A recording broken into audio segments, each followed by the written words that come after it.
जय श्री राधे, जय जय श्री राधे।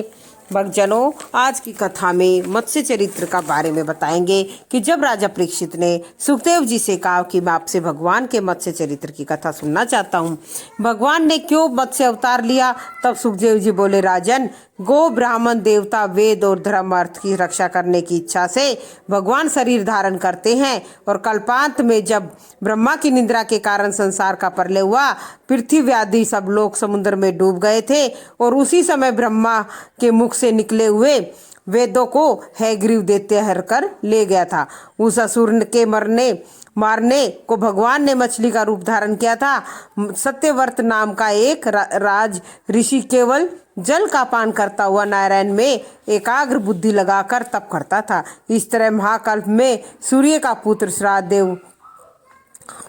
श्राद्धदेव मनु के नाम से विख्यात था। एक दिन यह राजा कीर्तमाल नदी के तट पर बैठा जल में से तर्पण कर रहा था, तब उसकी अंजलि के जल में अकस्मात एक मछली आ गई और सत्यव्रत ने हाथ में आई हुई उस मछली को नदी के जल में छोड़ दिया। तब मछली ने राजा से प्रार्थना की, मैं अपने सजातीय जलचरों के डर के मारे रक्षा के लिए आपकी शरण में आई हूँ, सो आप मुझसे इस नदी के जल में मत छोड़ो। जब राजा ने उसे एक कलश के जल में डालकर आश्रम में ले गए तो राजा को यह मालूम नहीं था कि भगवान ने उन्हीं की रक्षा के लिए यह मत्स्य अवतार लिया है।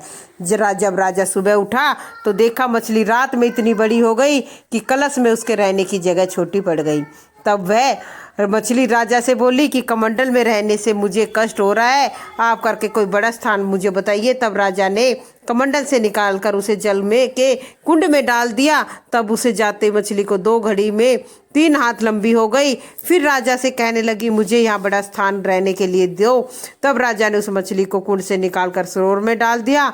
मछली फिर इतनी बड़ी हो गई कि पूरा सरोवर ढक गया। तब फिर राजन ने से बोली, मुझे और बड़ा स्थान बताइए, सुख में से रह सकूं। तब राजा ने जहाँ जहाँ बड़ी जलाशय मिल सके वहाँ उस मछली को डालता रहा, परंतु जब मछली कहीं पर भी नहीं समाई तब उस मछली को समुद्र में डाल दिया। समुद्र में डालते ही वह मछली बोली, राजा, तुम मुझको इसमें मत डालो, इसमें बड़े बड़े वो जीव हैं जो मुझे खा जाएंगे। तब मछली की सुंदर और वाणी से विमोहित होकर राजा ने पूछा, आप कौन है जो मछली के रूप में मुझको मोहित कर रही है? मैंने तो ऐसा प्रक्रमी जल का जीव आज तक नहीं देखा। आप निश्चय ही साक्षात हरि भगवान हैं। प्राणियों पर अनुग्रह करने के लिए आपने यह जल के जीव का रूप का धारण किया है। प्राणियों के कल्याण के निमित्त ही आपके सब लीला अवतार है। अब मैं आपको जानना चाहता हूँ। तब सत्यव्रत राजा के वचन सुनकर मत्स्य रूप भगवान बोले, हे राजन, आज के 7वें दिन 3 लोग प्रलय के जल में डूब जाएंगे। तब मेरी भेजी हुई एक बड़ी नाव आकर उपस्थित होगी। उसी समय तुम एक छोटी बड़ी औषधियों के बीजों, सप्तऋषि और सब प्राणियों को लेकर इस विशाल नाव पर चढ़कर एक निरालोक समुद्र में ऋषियों के तेज से विचरोगी। उस नाव में अपने पास आते ही उसे वासुकि सर्प से मेरे श्रृंग में बांध देना और मैं ऋषियों और नाव सहित तुमको ब्रह्मा की राशि तक समुद्र में खींचता हुआ विचरण करूंगा। उसी समय तुमको मेरी माया का ज्ञान होगा। यह कहकर भगवान अंतर ध्यान हो गए। तब राजा भगवान के बताए हुए समय की प्रतीक्षा करने लगे।